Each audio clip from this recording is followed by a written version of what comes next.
Magandang araw po muli sa inyo. Salamat sa Panginoon sa araw na ito at salamat din po sa inyong patuloy na paglalaan ng oras sa pakikinig sa pagbabahagi natin ng salita ng Diyos. Tayo rin ay nagpapasalamat sa Panginoon dahil tayo ay malapit na magkaroon ng physical gathering sa ating lokal na iglesia. Salamat sa Panginoon na kahit anumang kabigatan ang dumarating sa atin, hindi kayang pigilan ang pag-aaral ng salita ng ating Panginoon at ating nagagamit ang anumang platform na ibigay sa atin ng Panginoon. Ngayon pong umaga sa ating pagsimula ay meron akong nais itanong sa bawat isa.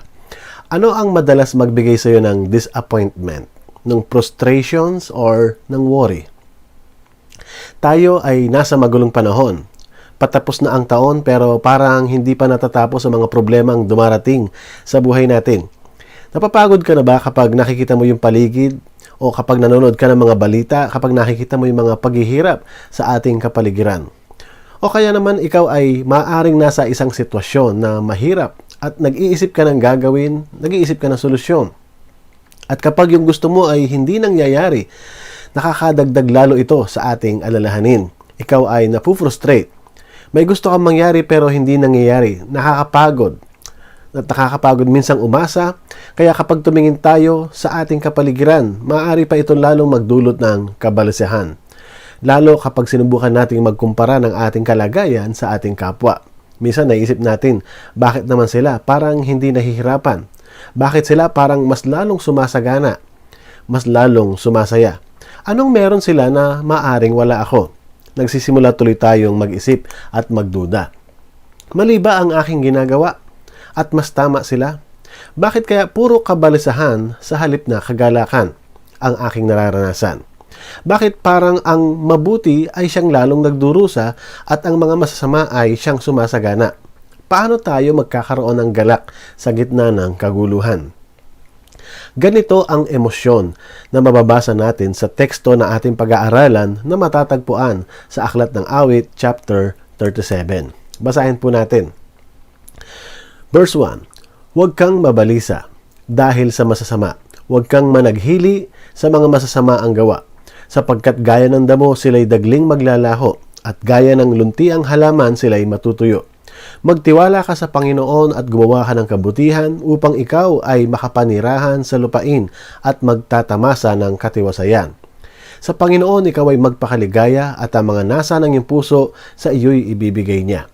Ipagkatiwala mo ang iyong lakad sa Panginoon, magtiwala ka sa Kanya at siya'y gagawa. Ang iyong pagiging walang sala ay pakikinangin niyang gaya ng liwanag at ang iyong pagiging matuwid na gaya ng katanghaliang tapat. Ikaw ay manahimik sa Panginoon at magtiyaga kang maghintay sa Kanya. Huwag kang mabalisa sa gumiginhawa sa lakad niya dahil sa taong nagsasagawa ng masamang pakana. Iwasan mo ang pagkagalit at ang puot ay iyong talikdan. Huwag kang maghimutok. Ito'y maghahatid lamang sa kasamaan, sapagkat ang masama ay tatanggalin, ngunit ang naghihintay sa Panginoon ay magmamana ng lupain. Kung tayo ay magbabatay lamang sa aklat ng Proverbs at ng Psalms, kapag dinidescribe ang tao, meron lamang dalawang kategorya. Ito ay ang righteous at ang wicked. Kapag sinasabi ng Bible na righteous, hindi ibig sabihin na ito ay perpektong tao, kundi ito yung mga taong nagtitiwala sa Diyos, mga taong may tamang relasyon at pagkakakilala sa Diyos. Sa kabaligtaran naman, kapag wicked, ito yung mga taong hindi kilala ang Diyos, mga taong walang koneksyon sa Diyos. Kapag sinabing righteous, ito yung hinahanap ang landas ng Diyos, samantalang ang wicked ay may sariling landas na sinusunod. Ang righteous ay yung nagpapasakop sa Diyos, habang ang wicked ay nagmamataas at tumatanggi sa Diyos. Ang wicked o mangmang o masasama, madalas ilarawan na ang sinusunod nila ay ang sariling kagustuhan sa halip na ang Diyos. At dito sa Psalms 37, ito ay isang acrostic sa alpabetong Hebreo. Sa kanyang pagsusulat ni David, parang may pagtatanong sa mga nangyayari. Bakit nga ba ang mga masasama ay siya pang sumasagana? At kung ako ay naniniwalang ako'y makadiyos, bakit parang lugi ako sa aking kalagayan? Ako yung kaawa-awa at ako yung naghihirap. Maaring pinapakita rito yung damdamin na unfair yata ang mundong ito. Bakit ganoon ang nangyayari? Sa pagsusulat ni Haring David, kanyang inaalala pabalik yung mga nangyari sa kanyang buhay. nung siya ay inaitalaga bilang bagong hari kapalit ni Haring Saul. Sa halip na maging maayos ang transition sa pagpapalit sa trono, Nagkaroon sila ng away. Binalak patayin ni Saul si David. At si David naman ay tumakas para na rin sa pag-iingat sa kanyang buhay. Nagtago siya at nakaranas ding mangailangan at magutom. Nagkaroon man siya ng pagkakataong makaganti sa humahabol sa kanya. Kaya niyang saktan si Haring Saul pero pinili niya na hindi ito patayin. Hindi siya gumanti at ipinaubaya sa Diyos ang lahat. Bagamat ganito yung nararanasan niya, hindi ibig sabihin na ito ay madali. Maaring may mga tanong sa kanyang isipan. Sumusunod naman ako sa Diyos pero bakit nahihirapan ako? Bakit ang lungkot ng kanyang buhay? Nasaan ang galak? Bakit yung mga hindi kumikilala sa Diyos tila ba parang sila yung masaya sa kanilang buhay? Sa ating pagsusuri ngayon sa awit 37, ito yung emosyon na pumapaikot dito sa awiting ito. Kaya ating titignan ano ang sinasabi ng salita ng Diyos na ating matututunan dito sa awit 37. Pinamagatan po natin itong Delight in the Lord or sa Tagalog, Galak sa Panginoon. Ang ating pong puntos ay hango sa salitang galak. Letter G. Gawa ng masasama ay huwag kainggitan. Ito'y makikita natin sa verse 1. Sabi sa Ingles, do not fret because of evil men or be envious of those who do wrong. For like the grass they will soon wither, like green plants they will soon die away. Huwag kang mabalisa dahil sa masasama, huwag kang managhili o mainggit sa mga masasamaang gawa. Sapagkat gaya ng damo sila'y dagling maglalaho at gaya ng lunti ang halaman sila'y matutuyo. Ang utos na 3 beses binanggit dito sa chapter 37 ay huwag mabalisa, huwag mabalisa. Do not fret. Ito'y makikita sa verse 1, 7, and 8. Ang pagkabalisa ay masasabi nating kasalanan. Why? Dahil iniutos ito ng ating Panginoon, maging ni Jesucristo sa bagong tipan na huwag mabalisa. Bagamat ito ay isang utos, palagi pa rin natin itong nagagawa na mag-worry. Ang ideyang ginamit dito ay may kaugnayan doon sa salitang burnout. Yung parang nauubos ka dahil sa kakaisip doon sa bagay na iyon. Yung kapag may nakikita kang sumasagana, lalo na yung mga masama, may naglalaro sa ating isipan na maaring umuubos ng ating lakas. Pumapasok ito sa puso natin. Alam nyo ang isa sa dahilan kung bakit tayo affected? Iniisip natin na nakakatakas sila sa parusa ng Diyos. Nilalagay natin ang ating sarili na parabang hukom at sinasabi nating hindi ito bagay sa kanila. Dapat ganito ang mangyari sa kanila. Pero dahil sa hindi nangyayari yung gusto mo, iniisip mo na bakit parang walang ginagawa ang Diyos. Nasaan ang hustisya? Isa sa inuutos rin dito sa talata ay huwag managhili o yung do not envy. Sa paanong paraan tayo maaring mainggit sa ginagawa ng masasama? Dito natin makikita yung epekto pa rin ng ating kalikasan. No? Yung tayo ay likas na makasalanan dahil sa minana natin sa ating mga ninuno. Maaring ang iniisip natin ay dapat ma-experience ko rin ang ganoon sa kanila. Pero bakit sila nagagawa nila ng walang struggle? Kami ay hirap na hirap magpigil sa aming sarili. Ito man marahil ay mapabisyo, kasalanan, imoralidad, karangyaan, kataasan at iba pa. Ang sabi ng Bible, huwag kainggitan. Na kahit parang sila ay masaya, nananagana o walang nangyayaring pagdidisiplina, huwag nating kainggitan. Halimbawa, sa ating karanasan sa mga araw-araw na buhay, may katrabaho ka na nang-inggit sa iyo dahil mas malaki ang sahod niya sa kabila ng dinadaya niya ang kanyang oras sa overtime. O maaring sila ay nakakabili ng mga bagong damit samantalang ikaw ay nagtatapat sa trabaho, nagtsatsaga sa kakarampot mong sahod. Napapaisip ka tuloy na paano kung gagayahin ko na lang sila? Maaring sa eskwela ay may isang estudyanteng nangongopya at pagkatapos ay mas mataas pa yung nakuha niyang marka kaysa sa iyo doon sa naturang exam. Minsan napapaisip ka na paano kung gayahin ko na lang sila? Naiinggit ako dahil sila ay pumapasa. Minsan maaring pagdating sa love life or sa social media, bakit ako ay parang walang nagkakagusto, walang nagkaka-interes? Tapos kapag tumingin ka sa iyong mga friends, lalo na doon sa mga hindi mananampalataya, naglagay ng profile picture na halos ipakita ang lahat, maaring nagsuot ng maiksi, at nagkaroon ng napakaraming likes, daming friends, followers at subscribers. At minsan mapapaisip ka, bakit ako wala? Minsan natutokso minsan at nag-iisip na paano kung gayahin ko na lang kaya? Paano kung ibababa ko ang aking standard sa kanilang standard? Maaring makaranas din kaya ako ng sayang katulad ng saya na kanilang nararanasan. Maaring ikaw ay nagpe-pray ng isang godly relationship pero tila ba walang dumarating. At kapag tayo ay nagkumpara doon sa mga kaibigan natin, lalo na sa mga hindi mananampalataya, naiisip mo na bakit sila napakadaling magpalit ng kasintahan. Minsan marahil naiisip mo sa sarili mo na mabuti pa ang patay ay nabibigyan ng bulaklak.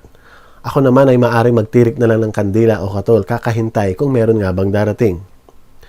Ang utos ng Biblia dito sa Psalms 37 ay huwag magagalit, huwag maiinis at huwag kaiinggitan ang gawa ng masama.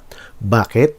Sinabi din dito sa talata sa verse 2, sapagkat gaya ng damo sila'y dagling maglalaho at gaya ng lunti ang halaman sila'y matutuyo.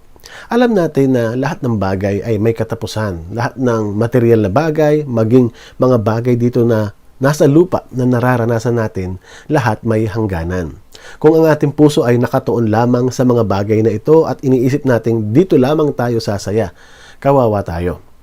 Kaya huwag nating isipin na kung gagayahin ko lamang yung ganon ay baka sumaya ako. Kapag ang masama ay tila nagtatagumpay at nananagana, natutukso tayong magduda sa Diyos.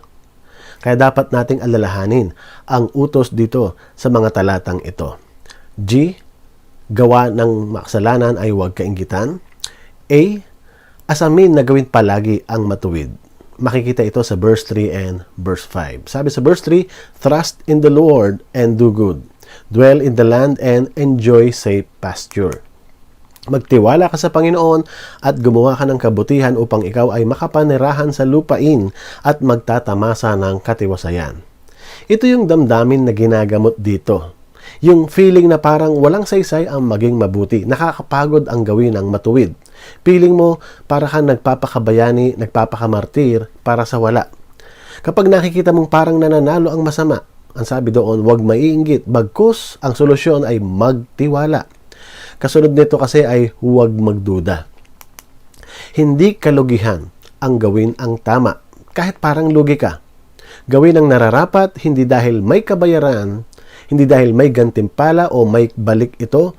Gawin ang nararapat kahit walang kapalit dahil ito ay nakalulugod sa mata ng Diyos. In connection doon sa verse 1. Kapag parang nananalo ang masama, natutukso kang gantihan ng masama at nagyayari para tayong nagiging tagahatol. Sinasabi rito ng talata, magtiwala ka sa Diyos at hayaan mong ang Diyos ang siyang humatol. Tandaan, may hustisya ang Diyos. Hindi ito nababago. Sa ibang tao, marahil nagkakaroon ng galak kapag nakakaganti sa kapwa. Pero tandaan natin ang paalaala sa Romans 12:21, do not be overcome by evil, but overcome evil with good. Huwag kang padaig sa masama, kundi daigin mo ng mabuti ang masama. Sabi sa verse 3, magtiwala ka sa Panginoon at gumawa ka ng kabutihan upang ikaw ay makapanirahan sa lupain at magtamasa ng katiwasayan. Napakaganda ng binanggit na magtamasa ng katiwasayan. Commit your way to the Lord. Trust in Him and He will do this. He will make your righteousness shine like the dawn, the justice of your cause like the noonday sun. Sa Tagalog, ipagkatiwala mo ang iyong lakad sa Panginoon, magtiwala ka sa Kanya at Siya'y gagawa. Ang iyong pagiging walang sala ay pakikinangin niyang gaya ng liwanag at ang iyong pagiging matuwid na gaya ng katanghaliang tapat. Hayaan mong ang Diyos ang magtaas sa iyo sa halip na ang sarili. Pakikinangin niyang gaya ng liwanag ang iyong pagiging matuwid na gaya ng katanghaliang tapat. Yun ang binanggit doon sa mga talata na maha-highlight ang magandang gawa natin kung tayo ay magtitiwala sa Diyos at hahayaan nating gawin ng Diyos ang kanyang gampanin. Huwag nating pangunahan. Kung pakiramdam mo ay agrabyado ka, kahit alam mong sa mata ng Diyos ay sumusunod ka, hayaan mong ang Diyos ang magtanggol sa iyo. Ang nais sabihin ni David sa commit your ways to the Lord ay ipagkatiwala sa Diyos ang mga kabalisahan na inyong naiisip at nararanasan sa ating mga puso. Committing your ways to the Lord involves deeper prayer life. It is seeking His presence and trusting Him. L. Ligaya ng puso ay hanapin sa Diyos. Sabi sa verse 4, delight yourself in the Lord and He will give you the desires of your heart. Sa Panginoon, ikaw ay magpakaligaya at ang mga nasa ng iyong puso sa iyo'y ibibigay niya. Saan nanggagaling ang kagalakan ng iyong puso? Ano ang madalas na nagpapasaya sa iyo? Dapat nating i-check ang ating puso. Binibigyan diin sa chapter na ito na huwag mananaghili, do not envy. Isa sa pinakamatinding kasalanan ay ang envy.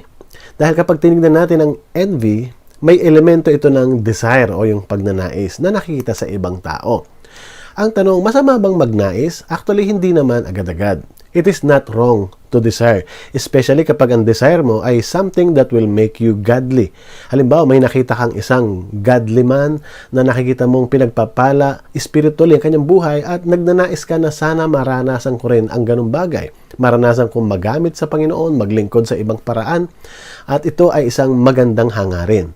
Pero kapag ang desire natin ay nagdudulot sa atin ng pagkadismaya at pagtatanong, bakit meron sa kanya at wala sa akin? That's envy. Hindi mo makuhang maging masaya sa nararanasan ng iba at hindi ka sasaya kung hindi mo rin mararanasan yung nangyayaring sa kanila. Yung delight o yung galak sa puso mo ay nakasalalay sa ibang bagay. Kaya minsan napuprostrate ka. May expectation ka na hindi nangyayari kaya napuprostrate ka. Ang sabi sa talata ay maliwanag, delight yourself in the Lord. Ang kagalakan mo ay nakaangkla, nakakonekta sa Panginoon at hindi sa anumang bagay. Walang substitute. Maraming tao ang hinahanap ang kasiyahan sa iba't ibang bagay na inaalok ng mundong ito. Akala nila ang saya ay makukuha sa mas maraming ari-arian, mas mataas na kapangyarihan, mas malawak na kasikatan, matikman ang kakaibang karanasan. But the bad news is, hindi mo matatagpuan ang tunay na saya sa mga bagay na nasa mundo. Ang saya na inaalok ng mundo ay peke at pansamantala. Ang tunay na saya sa Diyos lamang nagmumula. May mga tao na maaring sira ang relasyon, magulo ang pamilya at sinasabing hindi ako sasaya malibang magbago muna itong asawa ko, anak ko o itong mahal ko sa buhay. Hindi ako lubusang sasaya. Pero ang sabi, sa Diyos mo hanapin ang kaligayahan. Magbago man o hindi ang kapwa mo, hindi mawawala ang saya mo.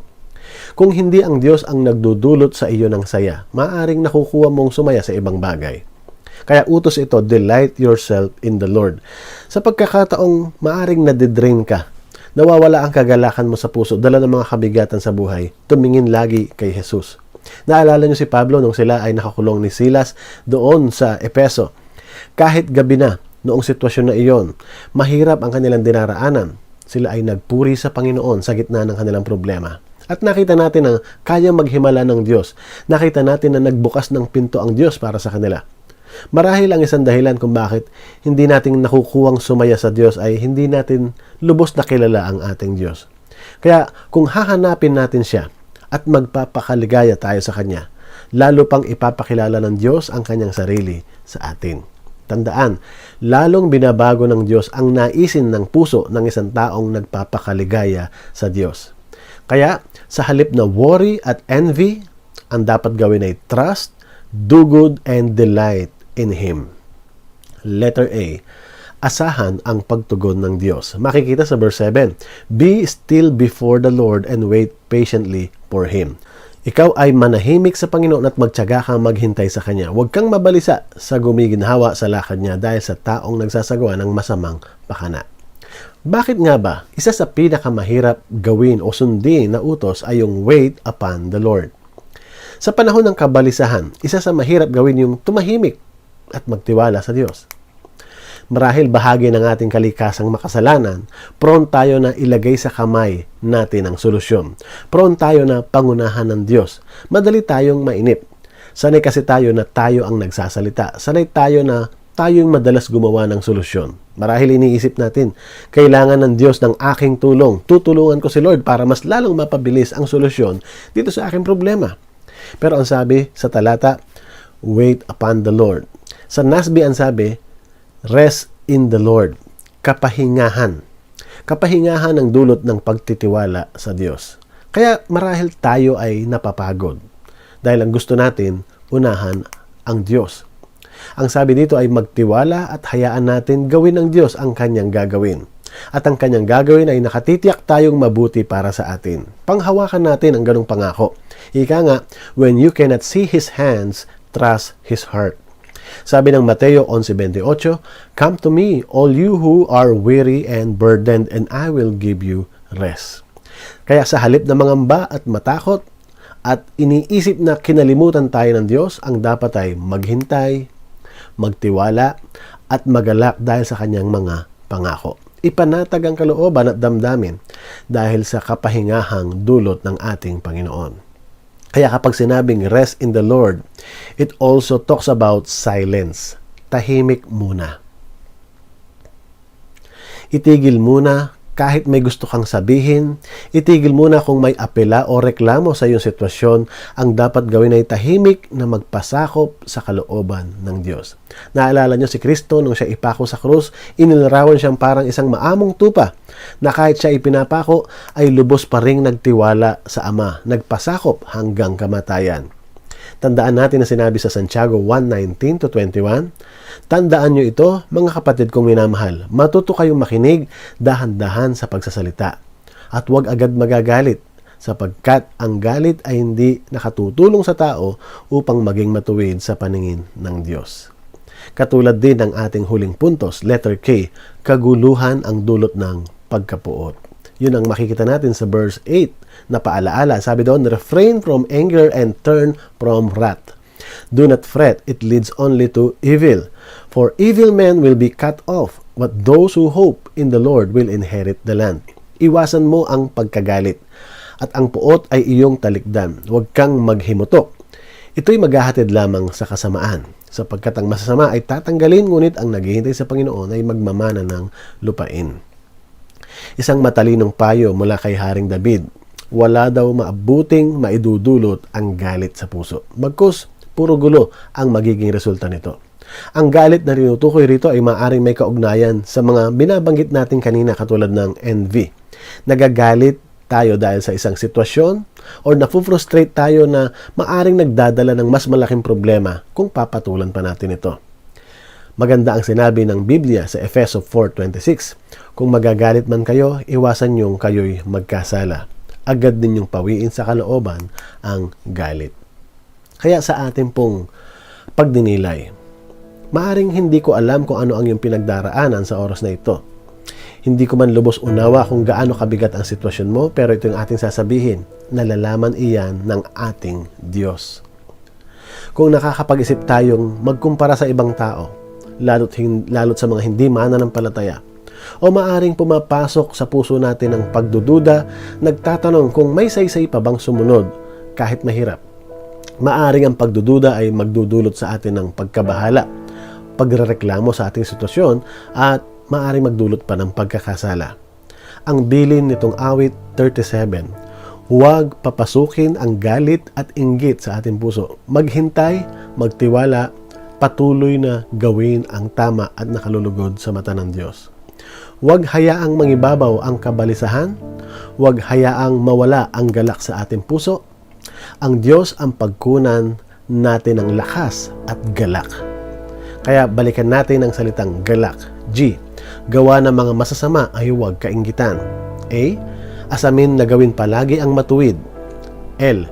Ligaya ng puso ay hanapin sa Diyos. A. Asahan ang pagtugon ng Diyos. At letter K, kaguluhan ang dulot ng pagkapuot. Mga kapatid, maraming salamat sa mga salita ng Diyos na paalaala niya sa atin ngayon. Kaya magandang suriin ang ating puso. Sa lahat ng kabigatang ating nararanasan, magandang itanong, saan nagmumula ang galak sa iyong puso ngayon?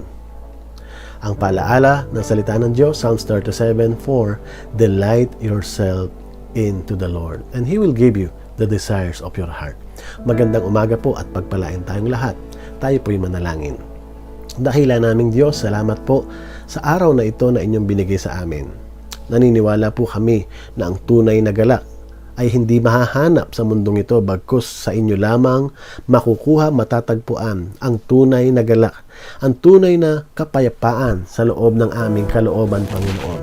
Salamat dahil Ikaw ang aming Diyos. Ikaw ang nakauunawa sa lahat ng pinagdaraanan namin.